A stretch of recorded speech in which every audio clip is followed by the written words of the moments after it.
السلام علیکم ورحمۃ اللہ وبرکاتہ۔ دوستو، آج جو مسئلہ بیان کیا جا رہا ہے وہ بڑا دقیق اور باریک مسئلہ ہے، لہذا اس کو بغور سنیے۔ ایک مسئلہ یہ ہے کہ امام صاحب نماز پڑھا رہے تھے، امام صاحب کو غلطی ہوئی، بھول گئے، امام صاحب پر سجدہ سہو تھا، تو امام صاحب سجدہ سہو کا جو سلام پھیرتے ہیں، کیا مسبوق کو بھی امام صاحب کے ساتھ سجدہ سہو کا سلام پھیرنا چاہیے یا پھر کیا کرے؟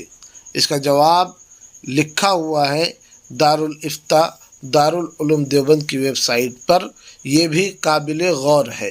اگر نماز با جماعت میں امام سجدہ سہو کرے تو مسبوق امام کے ساتھ سجدہ سہو تو کرے گا، لیکن سجدہ سہو کے سلام میں امام کی پیروی نہیں کرے گا، یعنی مسبوق سجدہ سہو کرے گا، سلام نہیں پھیرے گا۔ اور اگر مسبوق نے جان بوجھ کر امام صاحب کے ساتھ سجدہ سہو کا سلام پھیرا تو اس کی نماز فاسد ہو جائے گی، اسے از نو نماز پڑھنی ہوگی۔ اور جان بوجھ کر سلام پھیرنے کا مطلب یہ ہے کہ مسبوق یہ جانتے ہوئے سلام پھیرے کہ ابھی اس کی ایک یا چند رکعتیں باقی ہے۔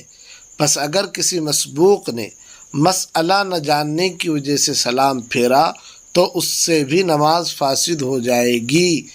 یہ بھی جان بوجھ کر سلام پھیرنا ہے اور مسئلہ نہ جاننا عذر نہ ہوگا۔ اور اگر مسبوق نے امام کے ساتھ سجدہ سہو کا سلام بھول کر یا سہواً پھیرا، یعنی یہ سمجھا کہ میں مسبوق نہیں ہوں، میری نماز بھی مکمل ہو رہی ہے، تو اس میں تین صورتیں ہیں۔ پہلی صورت، مسبوق نے بھول کر امام کے السلام کہنے کے بعد السلام کہا اور اس کے بعد یاد آیا تو وہ آخر میں سجدہ سہو کرے گا۔ دوسری صورت، مسبوق نے بھول کر ٹھیک امام صاحب کے ساتھ السلام کہا تو سجدہ سہو واجب نہ ہوگا۔ البتہ یہ صورت عام طور پر پائی نہیں جاتی یا اس کا جاننا مشکل ہے، اس لیے جب تک یقین کے ساتھ اس کا علم نہ ہو سجدہ سہو ضرور کرے گا۔ یہ صورت اوپر بھی بیان کی گئی۔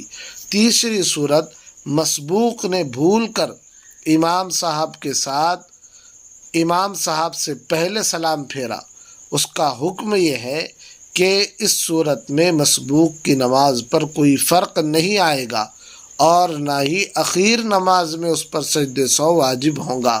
لیکن یہ صورت عام طور پر پائی نہیں جاتی کیونکہ کوئی مقتدی امام سے پہلے سلام نہیں پھیرتا۔